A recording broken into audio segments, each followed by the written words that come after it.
chances are, when you hear Honda Accord, you're going to associate the name with boring, ubiquitous, plebeian, run-of-the-mill family sedans. And for the majority of Accords that you see on the road, that's really the case. However, for years, Honda has been trying to elevate the Accord into something that's more stylish, something that's more fuel efficient, and something that you basically want to own, which is why they still build this vehicle. What I'm sitting in today is a 2014 Honda Accord Coupe. It's actually the last two-door version of any mid-size family sedan. Previously, you could get a two-door version of like a Toyota Camry, which is a Solara, and then the Nissan Altima Coupe, which was actually just killed for 2014. Now, I'm not sitting in just any Accord Coupe. Most of the ones you're going to find are the four-cylinder automatics. I'm sitting in basically the flagship Accord Coupe. This is the V6 EXL with a 6-speed manual transmission. And yes, Honda still builds this car with a 6-speed manual. You can get it with or without nav, and they basically come loaded like this one. Now, what I'm sitting in is actually the 9th generation of the Accord. Honda introduced this generation back in 2013, and one of their top priorities when they were building this car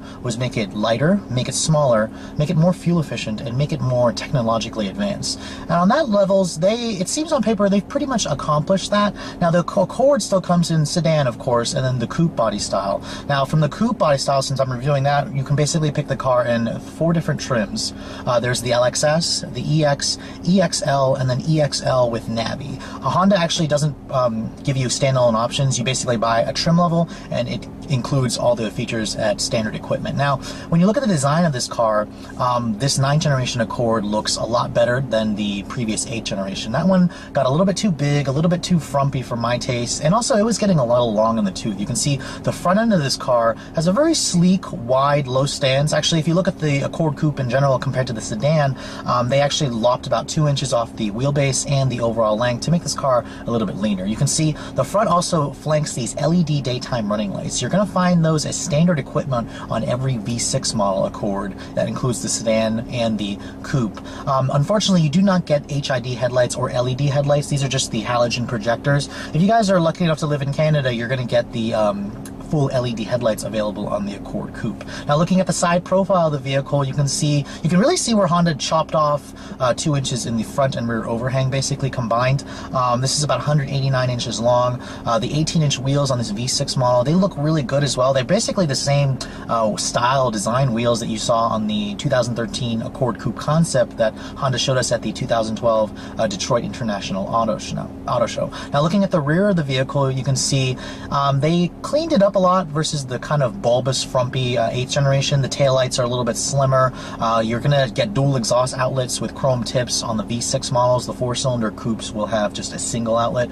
And you can see the stance is also very low. The 18-inch wheels fill it out well. My only criticism is no LED rear tail lights. You get that on EXL and up sedan versions. However, the coupe, they were kind of gypped a little bit, but other than that, I think the design looks good. It's a handsome looking coupe, and it certainly looks unique. My only other criticism really has to do around the color choices. If you want this 6-speed manual version, you're limited to 3 color choices. This modern steel metallic, which does look good, crystal black pearl, and then Milano red, or I'm sorry, it's called San Marino red.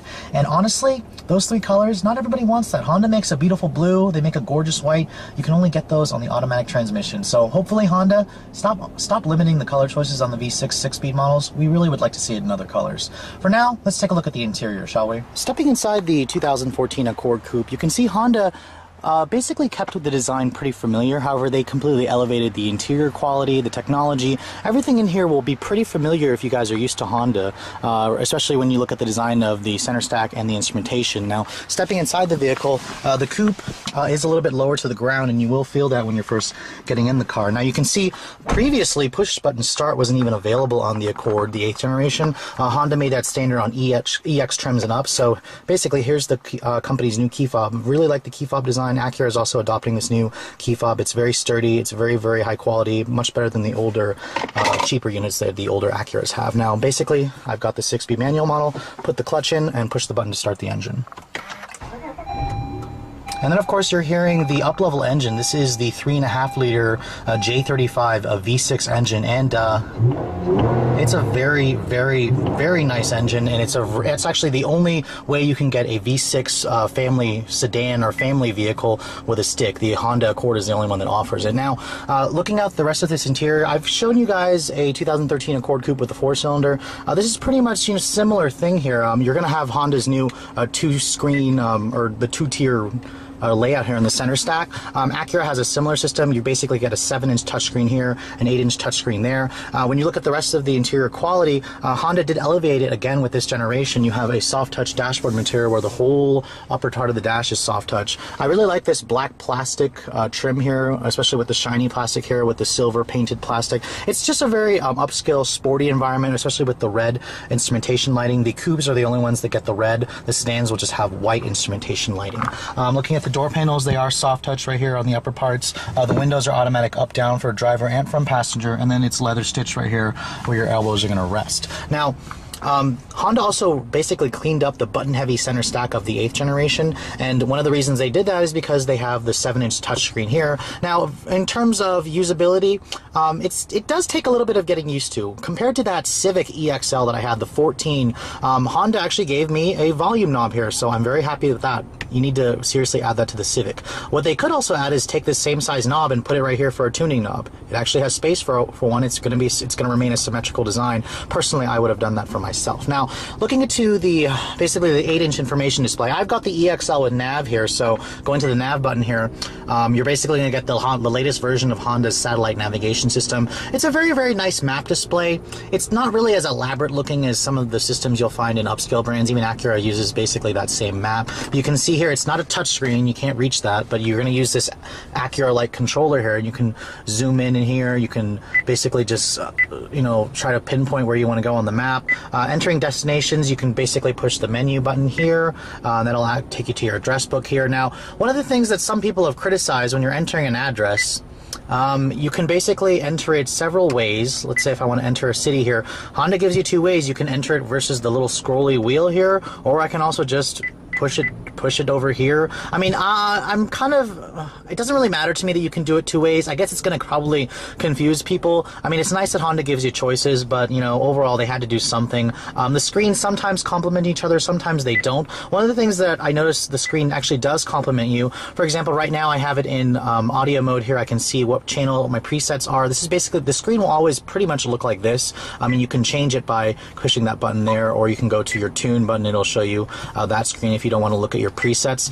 Now, one thing I'm noticing when I have it on this station here, or this view, I can't see the music or like the artist name. So that's why I have to hit audio here, and that'll basically take you to the audio screen, and that's where you're going to see the actual artist name and display and stuff. Then you can see more of your presets. I guess it's a little bit information overload, and I really think there's a little bit of wasted real space. I do like, however, that Honda keeps the what level the volume is at the top right corner right underneath the clock. Now, looking at the rest of the interior, dual zone automatic climate control is standard on every Accord. I really like how it's standard on every Accord, even the base models. And then you get heated seats on this EXL and up. You're not going to get the new HDMI port in the Accord. Honda has not added that to this vehicle yet. Perhaps maybe for the 2015 Accord, but you can still have some nice storage here. Now let's get to this transmission, because this is basically where a lot of people are probably wondering, how does this car drive? The 6-speed in this car is very typical Honda. It has pretty nice short throws, a nice clunk through the gates. When you put it in reverse here, you get a nice backup camera with distance and trajectory, so it's nice that they give you that.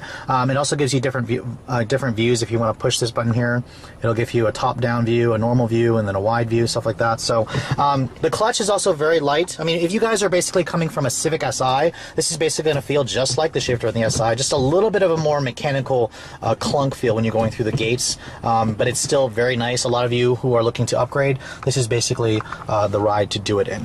Now, because this is a coupe, you're going to have to make your passengers crawl into the back seat. However, Honda makes it a little bit easier. When you pull on this, the seat slides forward, and it reveals a pretty generous opening to get into the back. Now, compared to the sedan, the Coupe's back seat is definitely on the tighter side.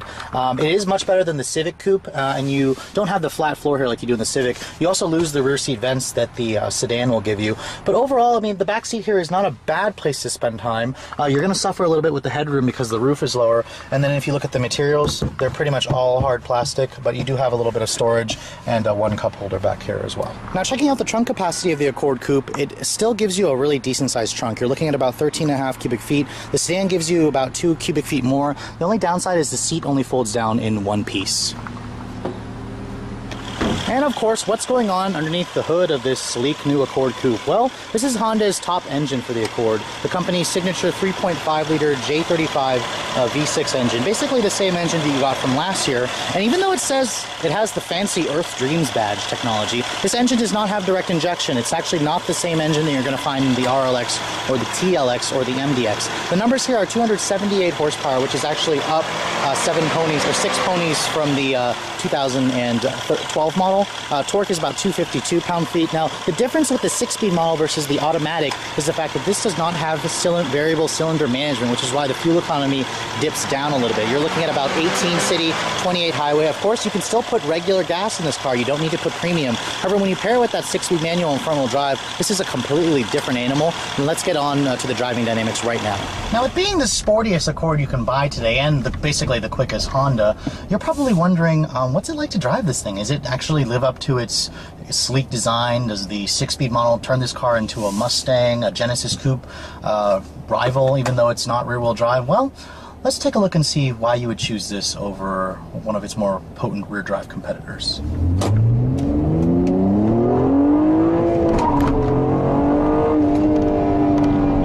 Now, instantly, I've driven the 6-speed automatic V6 version many times, and it's amazing how the 6-speed manual really makes this car wake up.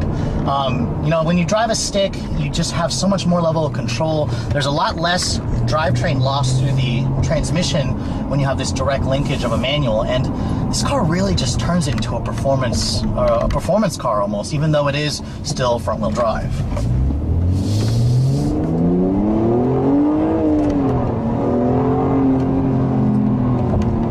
Now, with 278 horsepower on tap, with a manual, you can basically expect a 0 to 60 time in the mid-5s, probably around 5.4 to 5.6. That's where I've basically seen it.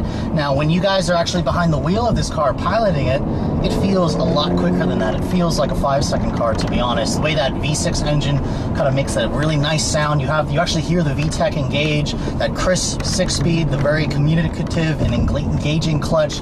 The driving dynamics of this car is just really, really surprising. Even if you're not a Honda fan, even if you're not a Honda enthusiast, and you know how to drive stick really well, this car will put a huge smile on your face. And then one of the things that makes the Accord such a great car is the fact that this is a really easy car to drive on an everyday basis. When you aren't, you know, flogging the car like you stole it or something like that, when you're just driving it normally, the Accord is very comfortable and very, very spacious and very roomy, very quiet. You know, just cruising down the road here, the ride quality of this new Accord is wonderful. Even though Honda got rid of the double wishbone suspension that the Accord's always been known, they replaced it with McPherson struts in the front for this generation. The ride quality is great. In fact, Honda focused on one thing, and that was reducing road noise with this new generation Accord, and they definitely succeeded. Now, if you guys are used to a Camry, you're used to something really soft, this Accord will feel on the firmer side, but that's okay to me. Honda still has nailed a good combination between a firm ride and compliant handling and just a very, very nice, well-balanced car.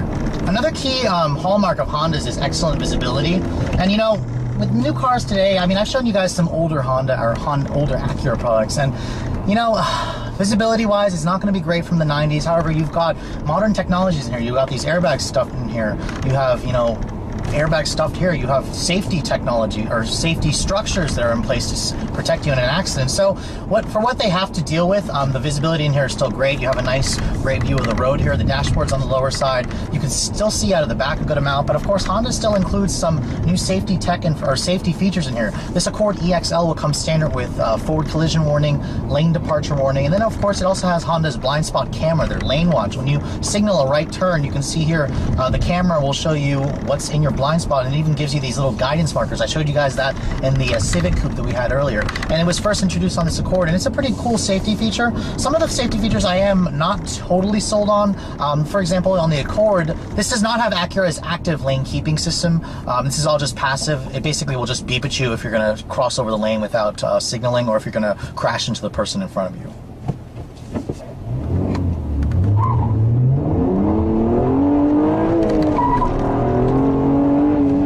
When you pair almost 280 ponies to the front wheels, you will get a little bit of torque steer. And I have to say, the Accord Coupe does have a good amount of torque steer, especially if you're coming from the SI. This has 251 pound-feet of torque. I mean, come on, what did you expect? Now, one thing that this car probably does need is the limited slip differential that the SI had, or has, or the old Acura CL Type S, that had an LSD, and the Accord really needs it. This car's front tires, they will spin all the time, and this car will easily chirp into third gear.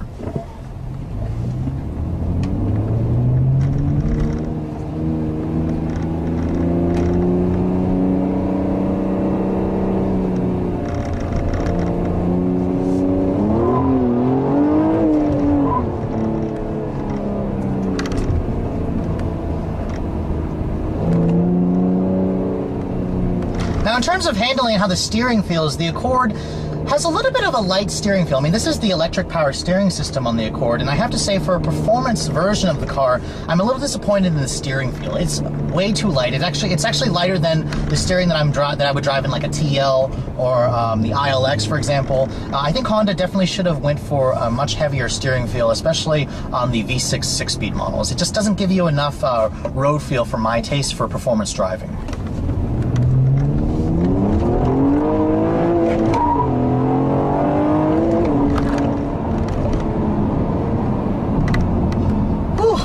To say that this thing is pretty quick, and you should be able to keep up with those V6 Mustangs with a stick if you guys are going to pull up next to one in a light. So, as a performance vehicle, the Accord Coupe with a 6-speed certainly excels, and you're going to shave about a second off of the 0 to 60 time versus the automatic transmission model. So, that brings me to basically the final endpoints of this video. Now, in terms of what's the pros and the cons of this car, I have to say that there's a lot more cons. There are pros. There are a few cons that do annoy me about the car. I would like to see a limited slip diff. If there's any Honda manual model that needs it, it's this car, not necessarily the ILX. People gave that car a lot of crap, but this car probably needs it more.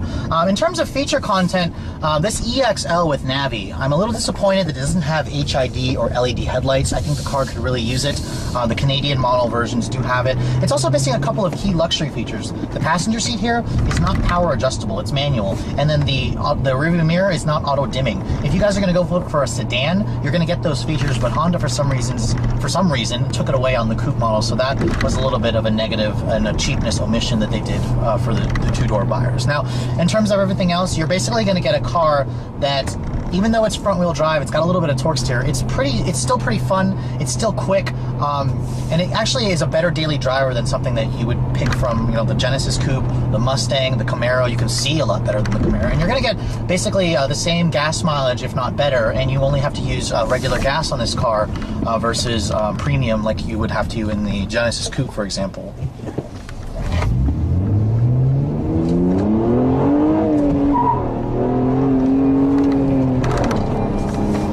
See here, the lane departure warning will annoyingly beep. It's a pretty quiet beep, so if you guys like to drive with your windows down and the music blasting, you will drown out the noise, thankfully, because you cannot turn the beeping off. Even on the forward collision warning, it's also pretty sensitive. You can't turn that beeping off. So if you're an actual enthusiast, you're going to have to learn to just get over the noises that the driver aid systems will do. Now, coming to the price point of this Accord Coupe, you're basically still looking at about a mid $20,000 starting price for the LXS model.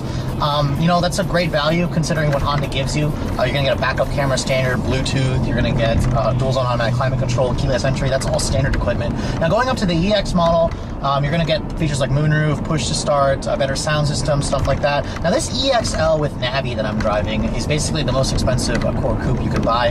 You take your pick between automatic or manual. Honda doesn't charge you extra for either transmissions, and this one stickers for just over $33,000 bucks. At that price, it represents a really good good value actually. Of course, I said before there are 3 features I would like Honda to add: HID headlights in the front or LED, power passenger seat, and then the auto dimming rearview mirror. In terms of updates to the styling, I would hope that Honda updates, you know, the rear with LED taillights. Maybe a new aggressive wheel design. So you'll probably see a refreshed Accord for the 2016 model year. Honda isn't doing anything special for the 2015 model year. So if you guys want to go for a 14 or a 15, be my guest if they're not changing anything about this car in the coming years. But anyways, if you guys are looking for a performance coupe like this, and you want something that you can drive on an everyday basis that isn't too punishing, that gives you the weather traction of front wheel drive as opposed to rear wheel drive, the Accord Coupe is basically in a class of its own. So I highly recommend that you guys check one out. And if you are a driving enthusiast and you want to stick, make sure you pick one of these while Honda's still building it. We never know; they may eventually kill this rare model in the future. Anyways, I hope you guys have enjoyed my overview. Thanks so much for watching. I will catch you all in the next review.